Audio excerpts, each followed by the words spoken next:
지난주 화요일 25일에 국민배우 이순재 씨가 91세 나이로 이 땅을 떠나셨습니다. 많은 분들이 얘기하시지만 저는 그분을 좀 귀 기울여서 봤던 부분이 그분이 참 삶에서나 모든 부분에 있어서 좀 귀감이 되시는 분이다라는 생각을 좀 했습니다.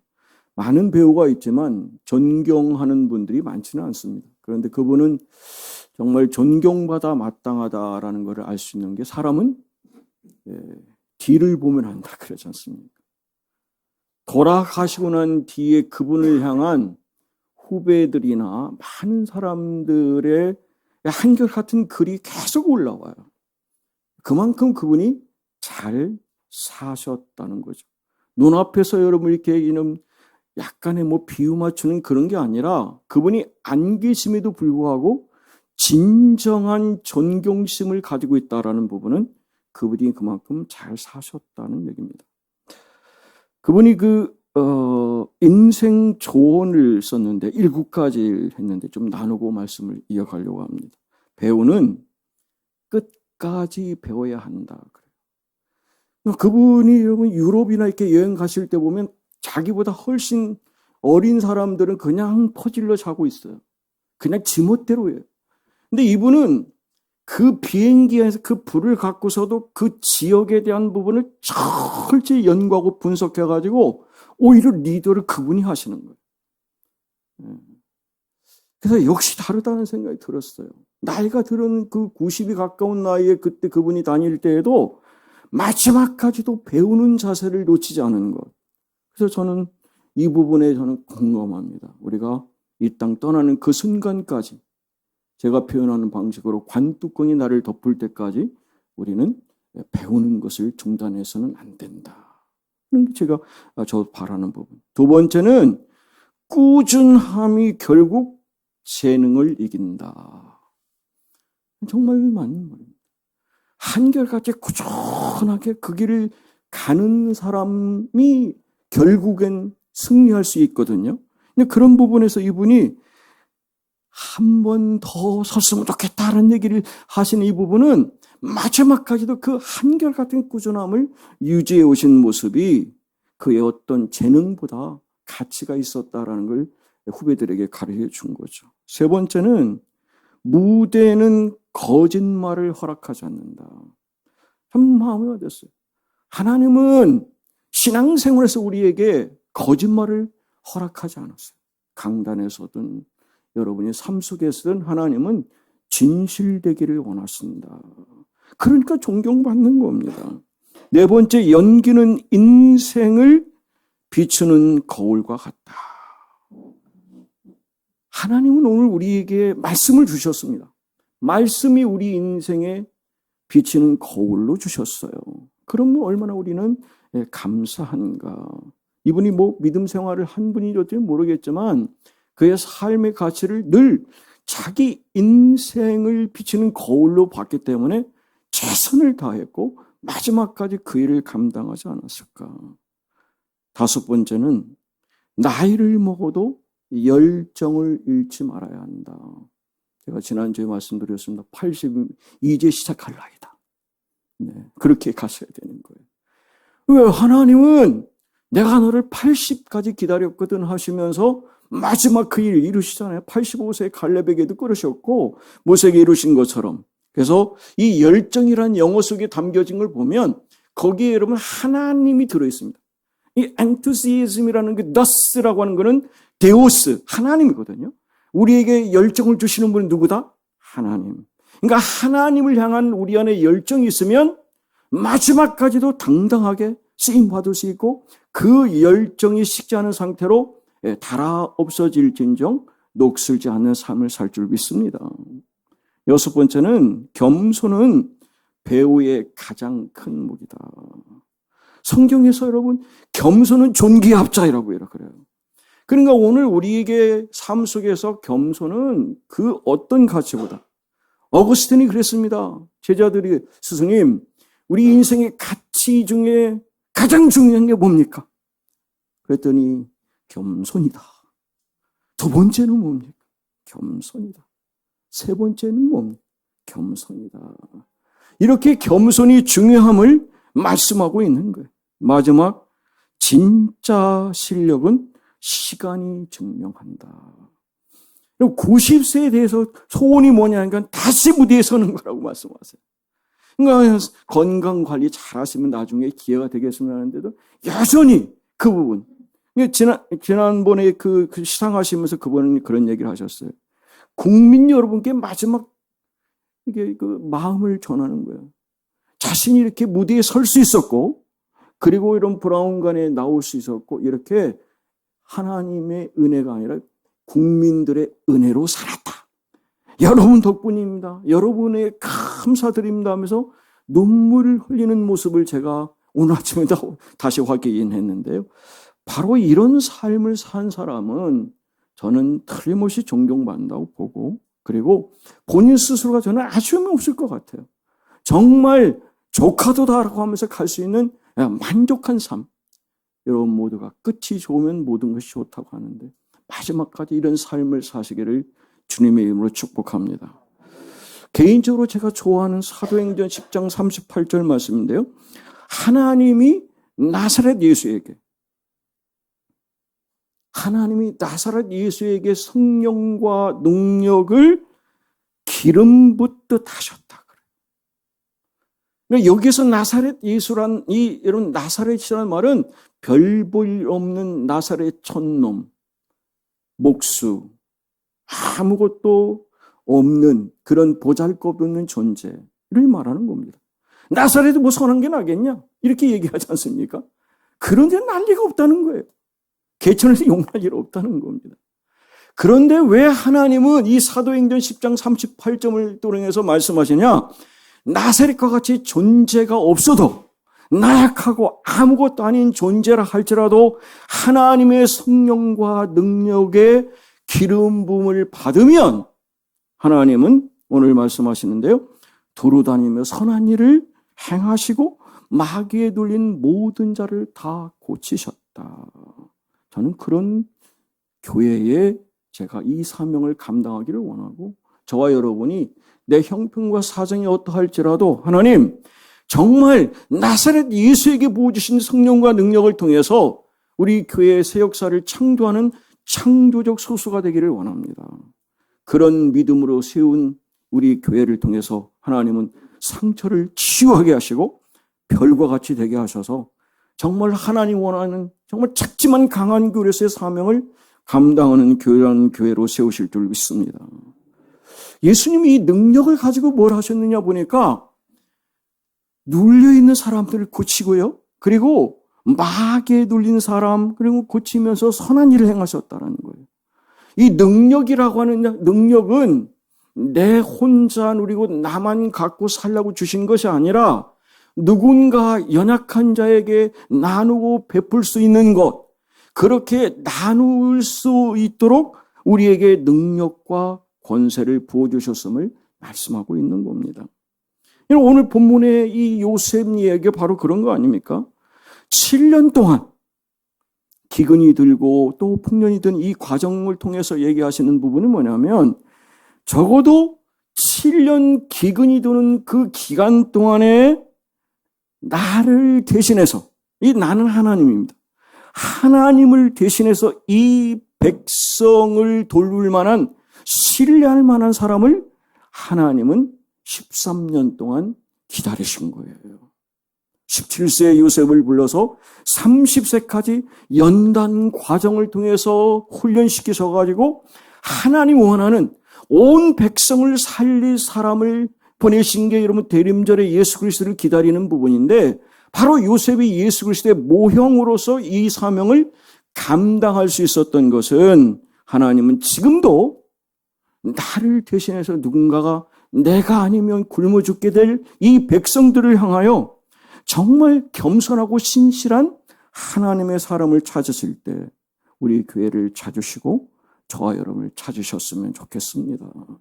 그게 하나님이 우리 교회를 향한, 우리 각자를 향한 오늘 본문이 주시는 메시지. 하나님은 항상 이런 사람의 귀를 기울이고 찾으시고 계시다.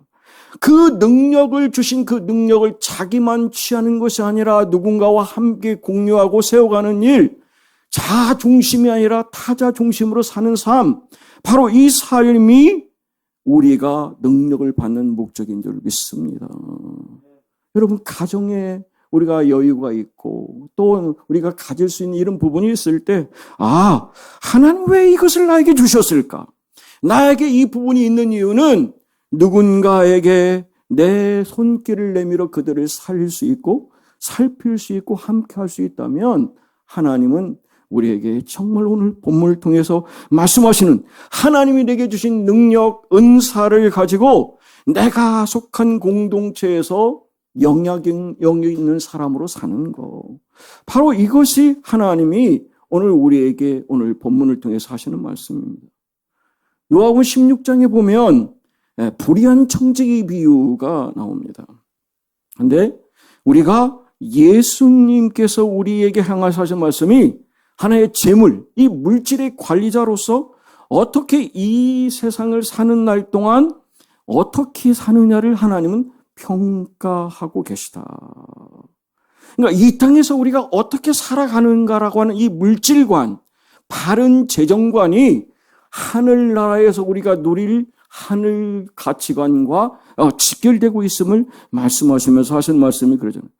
두 주인을 섬길 수가 없다.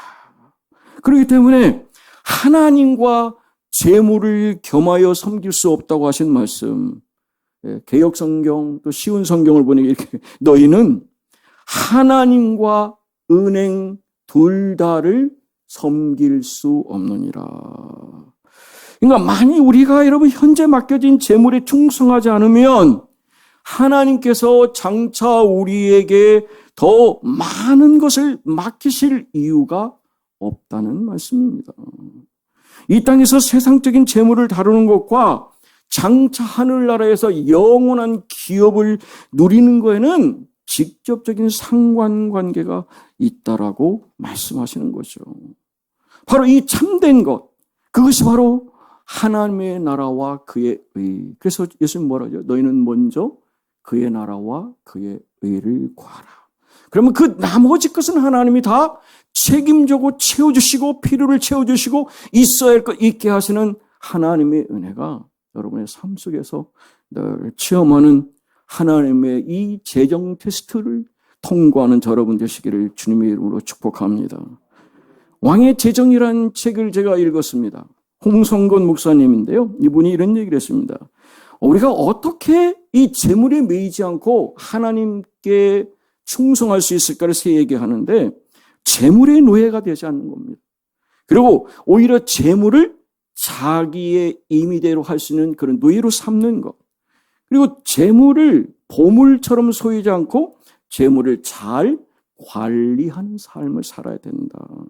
그리고 재물을 다루면서도 이 땅의 삶이 영원한 삶이 아니라 나그네의 삶이기 때문에 여러분, 이스라엘 백성들이 여러분 장막절을 통해서 어떻게 체험을 직접 하잖아요. 텐트 속에서 하는 것처럼 그런 단순한 삶, 심플 라이프를 살아야 됨을 얘기하고 있습니다. 그러기 위해서 우리가 노예로 매이지 않고 재물을 자기 의지를 가지고 하나님의 물질관을 살기 위해서는 믿음으로 살아야 된다. 그리고 자기 재물을 관리를 잘하기 위해서는 내 것이 아니라고 하는 하늘 청지기의 자세의 삶을 사는 것. 그것이 바로 온전한 것이고, 그리고 장막 생활이라는 거는 여러분 여행 가실 때 보따리 다 싸갖고 가십니다. 여행 처음 가는 사람 그렇게 싸갖고 가지. 가가지고 절반도 안 쓰고 다 갖고 와. 근데 여러분 여행하신 분들은 어떻게 딱 필요한 것만 딱 사갖고 가자. 그렇게 여러분 간결하게 살아갈 수 있다. 왜? 이 땅이 내 전부가 아니니까. 그래서 여러분 좀 불편해도 불편한 걸 이겨내고 하나님 뜻에 하나님의 물질관을 가지고 살아갈 수 있다는 거. 내 삶의 공급자가 하나님이시니까 이 내가 가진 소유가 내 것이 아니고 하나님임을 아는 것. 그래서 여러분 산상순에서 마태복음 6장 예수님 너희를 위하여 보물을 땅에 쌓아두지 말고 하늘에 쌓아둬라. 할렐루야. 바로 이것이 하늘과 땅, 이 두 가지를 바라보면서 여러분 이 땅에 시중은행이 있는 것처럼 하늘에도 하늘은행이 있다. 할렐루야. 그렇게 우리는 쌓고 있는 겁니다. 근데 여러분이 교회에 물질을 드리는 것도 마찬가지고 누군가에게 손길을 내밀어서 함께 식사를 하고 함께 그들과 나누는 거 이거 하나님 다 기억하세요. 소자가 여러분 물 한 바가지 주는 것도 기억하신다는데 그러면 다 기억하시는 거죠. 그것이 청직의 삶은 바로 한은은행 구사를 열고 거기에 충실하게 쌓아가는 거. 그래서 저는 이 말이 좋아요. 물질은 잘 사용해야 하고 사랑은 끝까지 해야 된다. 할렐루야. 그렇게 사는 것이 하나님이 원하시는 바른 청직의 삶입니다. 저희 아내와 함께 그 미국의 뉴저지에 산 10여일 남짓 있을 때 저희를 섬겼던 그 토마스 부부라는 부분 기억납니다. 얼마 전에 거기 가까이 있는 분이 오셨다 가셔서 좀 더 기억이 나는데 그분들이 여러분 인도에서 오신 분들입니다. 인도에서 뉴욕에 와 계셔가지고 뭐 얀센 그리고 남성은 얀센의 그 뭐 소장인가 그렇고 아내는 그 존슨앤존슨의 부사장인가 그렇습니다. 다 이제 뭐 전문 쪽인데 그분들이 섬기는 모습을 보면서 제가 참 감동받았습니다. 저희 그 섬기는 그 일에 있어서 제가 지금까지 경험한 바로는 가장 진심이 담긴 섬김이었던 거예요. 아직까지 그렇게 본 적 없습니다. 죄송한 얘기지만. 그렇게 했습니다. 그분들 평신도입니다. 근데 그렇게 바쁜 CEO임에도 불구하고 매일 복음지를 만들어서 저희가 타임스퀘어에서 여러분 그 사람한테 전도지를 받아서 전도했습니다. 그리고 심지어는 돈을 뭐 $100도 주고 $10, $50 뭐 다양하게 줘가지고 나눠주라는 거예요. 근데 거기 가봤더니 진짜 제3세계 영어를 하는 사람이 거의 없어요. 1시간 전도하면서 보니까. 그런 사람들이 보니까 정말 헝그리밖에 없어요. 거의 그런 정도예요. 그런데 그거를 이 사람들은 체험적으로 알고 그 일을 하는 모습을 통해서 제가 정말 이 사람들은 하늘 청직의 삶을 사는 바른 모습이다. 제가 섬기는 교회 공동체의 백성들이 그랬으면 좋겠고 그러면 하나님이 그 하늘 청직의 삶을 살면서 살아가니까 인도에서 그 참 가난한 곳에서 왔던 이 부부가 미국의 여러분 0.1% 안에 있는 최고의 삶 속에서도 나누고 베푸는 일을 그렇게 헌신적으로 하는 부분을 열어주시지 않을까. 저는 이런 부분에서 하나님은 우리가 여러분 물질에 대한 번영, 형통의 복을 저는 약속해 주신 하나님이 그 허락되는 당신의 자녀들에게 아낌없이 부어주신다. 요셉이 그런 역사를 쓴 것처럼 저는 우리 교회와 우리 자녀들이 다음 세대들이 이 일을 감당하는 제2의 그런 부부들이 나왔으면 좋겠습니다. 그게 하나님이 우리에게 바른 청지기로서 청빈의 자세를 가지고 살아갈 수 있는 것. 그래서 여러분 미리 대비하는 겁니다. 하늘 나가면 반드시 하나님이 청산한다고 말씀하시거든요. 그러니까 영혼까지 영향을 미치니까 우리의 물질 관리가 어떠해야 되는가. 적어도 이것은 하나님의 것이다라는 그런 주인의 성직의식을 가지고 올바른 하나님의 청지기를 가는 것. 여러분 이 땅에 사는 동안 우리가 물질 테스트를 받습니다. 우리가 살아있는 동안 물질 테스트를 받습니다. 왜요? 여러분 먹고 자고 입는데 옷이 다 돈이 필요하지 않습니까? 그렇기 때문에 하나님께서는 우리에게 돈을 통해서 역사를 쓰시고 사용하시는 겁니다. 교회도 여러분 물질 없이 돌아갑니까? 아닙니다, 여러분. 틀림없이 여러분들의 그 정성 어린 헌금, 예물을 드린 그 부분을 통해서 이 교회가 돌아가고 있습니다. 그것이 여러분 저는 절대로 감사한 마음을 가지고 있습니다. 이 부분은 하나님은 지금도 정말 이 재물에 대해서 바른 관리하는 사람을 찾으시는데 그 한 사람이 누구였습니까? 오늘 본문에 나온 요셉이었다. 할렐루야. 저는 하나님이 찾으실 때 바로 아멘. 제가 이 일을 감당하기를 원합니다는 저와 여러분 되시기를 주님의 이름으로 축복합니다. 오늘 꿈에 대한 얘기가 나오는데요. 간결하게 한번 이렇게 나눠보면요. 2번 똑같은 꿈을 꾸지 않습니까? 형태는 다르지만 내용은 똑같습니다. 그러니까 여러분 요셉이 하는 말이 뭐냐? 하나님께서 당신이 하시고자 하는 일을 명확하게 드러내기 위해서 2번 보이셨다. 저는 그런 생각을, 우리의 꿈도 그냥 한번 그냥 단순히 지나가지만 다시 한번 우리에게 각인되게 하시면 여러분, 요셉처럼 이런 마음을 가져보시면 좋을 것 같아요. 하나님이 이 꿈을 통해서 나에게 무엇을 보여주시나. 하나님이 어떤 일을 하신다. 그러니까 하나님이 이 일을 하시기로 정했다는 얘기지 않습니까? 그러니까 믿지 않는 이 바로에게도 하나님은 하나님 말씀에 전적으로 순종하는 사람을 통해서 역사를 쓰기 위해서 사람을 붙여주시고 사용하신다. 우리 교회에 필요하면 저는 하나님께서 귀한 분들을 보내주셔서 이 교회를 이룰 수 있는 일에 우리와 함께하는 새로운 파트너를 세우실 줄 믿습니다. 저는 그런 부분을 지금 체험적으로 경험하고 있습니다. 그 하나님은 지금 우리 교회를 향하여 열어가고 계시다고 생각해서 하나님, 전적으로 재정적인 관리에 있어서 하나님 말씀에 순종하는 개인의 삶, 교회의 삶, 그리고 직장의 삶이 되기를 원합니다. 우리 기도하시고 하나님 원하시는 오늘 요셉을 보세요. 이 풍성할 때 이거를 보면 귀한 줄 모르잖아요. 다 써버리고 난 다음에 그 다음에 여러분 7년간 흉년이 오면 그 7년 동안 모았던 것이 다 사라지고 기억하지 않기 때문에 악유비환이 되는 거죠. 그렇기 때문에 그 풍성할 때 5분의 1을 거기 이렇게 표현하고 있지 않습니까? 그거를 잘 비축해서 갈무리로 쌓아두는 것.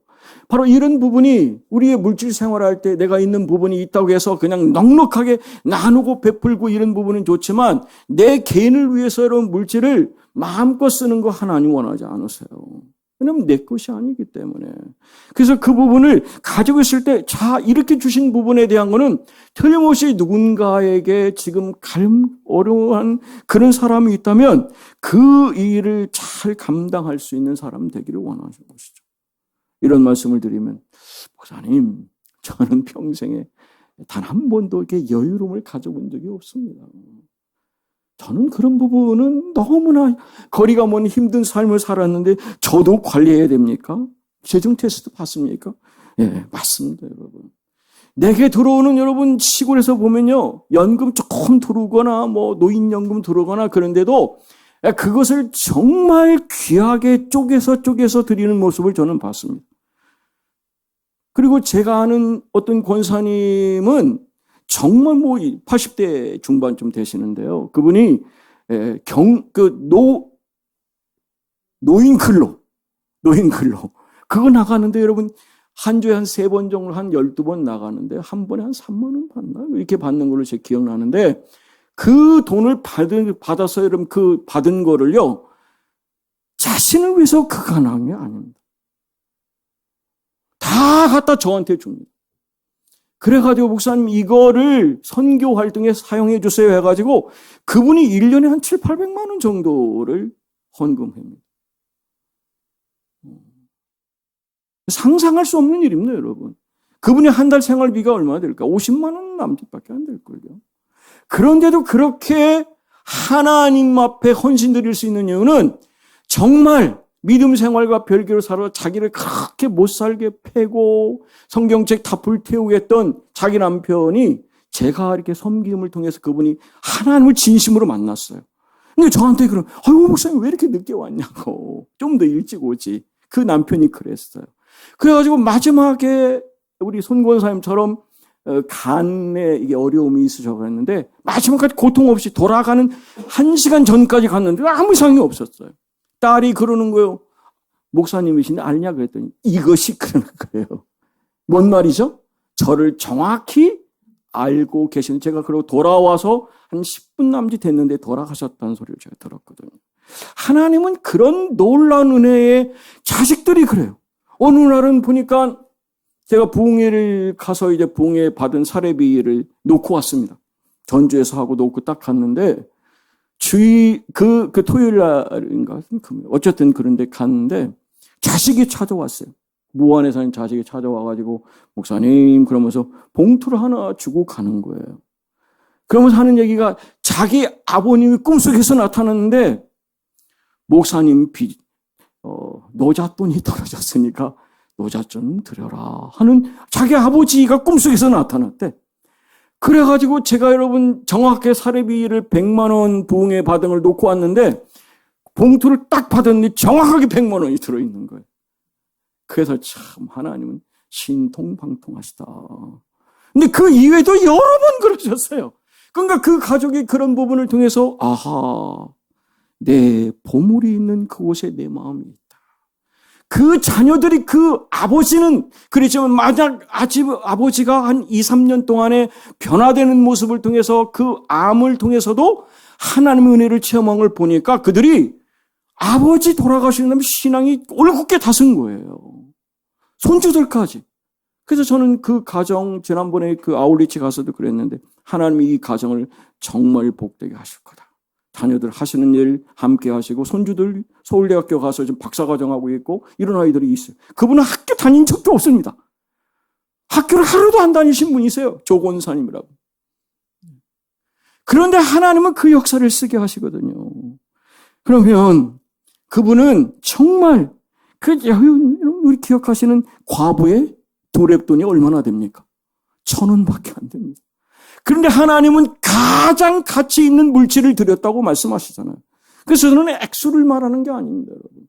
내 마음이 담기고 이 2랩돈을 드린 과부의 마음을 가지면 하나님은 사람은 외모를 보거니와 하나님은 어떻게 하신다고요? 우리의 중심을 보신다.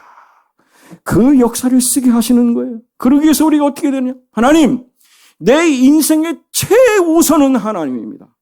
하나님이 내 인생의 최우선이면 하나님이 원하시는 곳에 내 물질이 가야 되고 내 마음이 가야 되고 내 삶이 가야 되면 틀림없이 하나님은 오늘 우리에게 말씀하세요. 잠언 3장 9절인데요. 내 재물과 내 소산의 처음 익은 열매로 여호와를 공경하라 그러셨어요.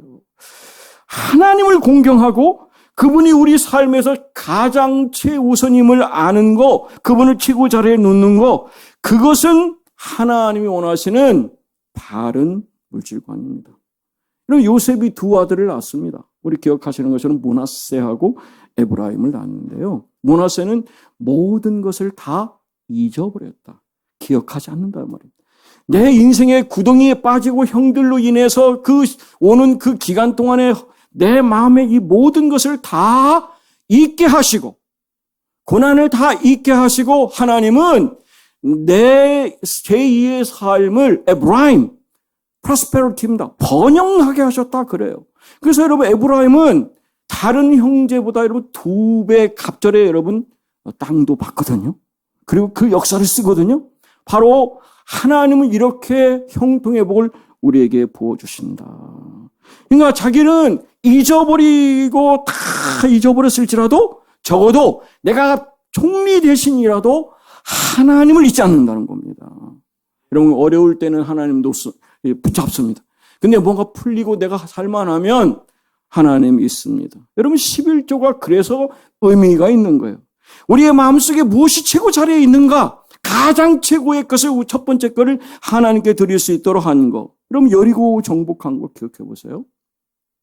그 후에 여러 정복을 했지만 하나님께서 여리고 정복을 하고 난 뒤에 내 거니까 손대지 마라 그러셨어요.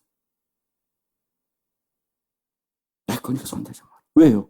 첫 번째로 하나님에 의해서 점령된 성이 여리고이기 때문에 그렇습니다. 왜? 첫 소산은 반드시 하나님 거라고 말씀하고 계시거든요. 그 대표성인 첫 열매를 드리는 거, 그게 여러분께서 여러분 여리고 성만 하나님이 온전히 손대지 말고 내게 다 드려라 하셨어요. 그 뒤에는 안 그러셨어요, 여러분. 그래서 여러분 우리가 이 첫 소산이란 부분이 12월절이라고 하는 이 믿음의 행위가 하나님이 오늘 우리에게 그렇게 귀하게 여기시는 것, 그런 부분을 하나님께 인정하는 행위가 저는 11조다라고 말씀드립니다. 바로 이것은 하나님이 우리에게 여러분 올무를 줘서 붙잡으려고 하는 게 아니라 은혜롭고 자비로운 아버지 하나님께서 그 사랑으로 우리가 그 마음을 가지면 우리의 삶을 열어주십니다. 우리의 물질도 열어주십니다. 번영하게 하십니다. 그래서 저는 교회가 여러분 잘되고 번영되는 거 저는 하나님의 뜻이라고 저는 분명히 말씀드립니다. 하나님으로 채워주시거든요. 여러분 채우는 게 감사죠. 그래서 저는 그런 부분을 보면 우리가 선교 현장에서도 그렇고 하나님은 우리의 삶 속에서 내가 내 물질에 대한 부분을 어떻게 살아갈 것인가라는 부분이 반드시 하나님 원하시는 것이죠. 그래서 여러분 꼭 기억하셔야 됩니다. 어떤 돈을 가지고 얼마만큼 사시더라도 여러분 꼭 재정 관리하는 데서 예산을 세우셔야 됩니다. 오늘 여러분 요셉이 예산을 세웁니까 안 세웁니까? 분명하게 세우지 않습니까? 그렇게 했기 때문에 온 세계 사람들이 굶주려 죽을 때 바로 애굽의 요셉 총리를 통해서 그들이 살아갈 수 있었던 것. 그러면 우리가 예산을 책정하면 여러분 그 예산 범위 안에 쓰기 때문에 허투루 낭비하지 않습니다. 과소비하지 않습니다. 그런 부분에서 여러분 우리가 보면 예산을 책정하면 분명한 객관적인 눈을 가질 수 있거든요. 그리고 무엇을 하는 게 진정한 것인가에 대한 가치가 있기 때문에 그냥 무분별한 물질을 사용하지 않거든요. 그리고 예산을 세워서 하게 되면 부부간에도 서로 의견을 교환하고 합의점을 찾으니까 부부의 관계 속에서도 그런 갈등이 없게 되는 거죠. 그럼 책임이라는 responsibility라는 말은 하나님이 주신 말입니다.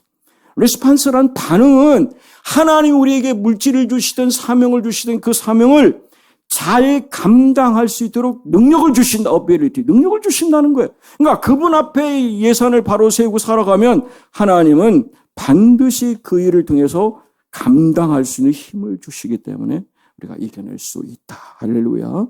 저는 그렇게 살아왔고요. 그렇게 살기 때문에 하나님은 제 인생에 저는 핍절된 하나님을 만나본 적 없습니다. 그리고 하나님은 반드시 그 일을 통해서 저는 남은 인생도 그렇게 주실 거라고 저는 봐요. 왜요? 하나님을 신뢰하니까. 그분이 하실 거니까. 그래서 여러분 꼭 기억하셔야 돼요.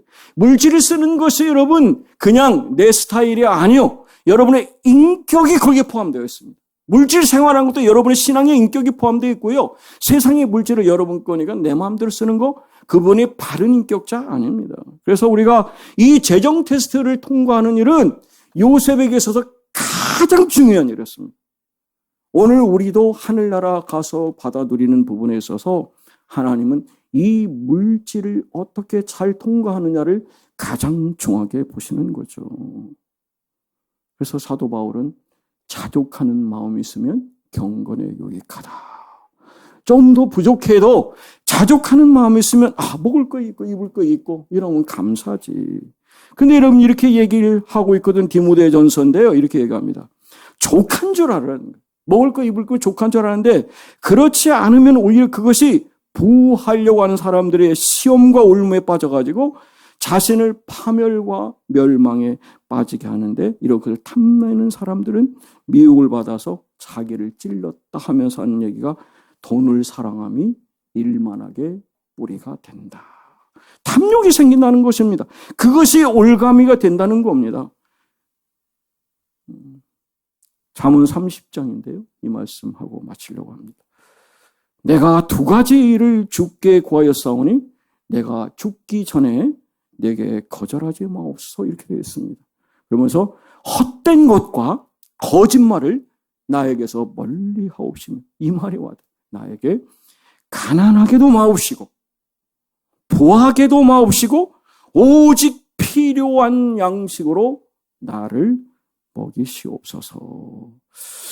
내가 배불러서 하나님 모른다 여호와 누구냐 할까오며 내가 가난하여 도둑질하고 내 하나님의 아픔을 욕되게 할까 두려워서 그렇다는 겁니다. 그렇게 사는 것이 하나님이 오늘 요셉을 통해서 이 물질과 잘 감내. 예수님 말씀을 지극히 작은 것에 충성하는 자가 큰 것에 충성할 수 있다고 말씀하세요. 그러므로 하나님을 최우선 삼으시고 우리의 수입의 첫 열매를 하나님께 온전히 드리고 그분을 인정하는 삶을 사시기 바랍니다. 예산을 정하시고 수입 이하로 살며 하나님이 약속하신 좋은 것을 기대하며 기다려서 주님이 주는 신실한 재정 테스트를 잘 통과하는 저와 여러분 되시기를 주님으로 축복합니다. 이 땅의 재정 관리 당신의 영혼까지 영향을 미친다고 했습니다. 청지기 직에 대한 결산 미리 대비하라고 말씀하세요. 우리가 정말 지갑에 대한 부분 하나님 보실 때 온전히 하나님 그분이 우리에게 주시는 소망을 바라보며 하나님이 원하시는 온전한 재정관리의 인정을 받고 영원한 하늘나라를 바라보는 여러분의 삶이 되시기를 주님의 이름으로 축복합니다.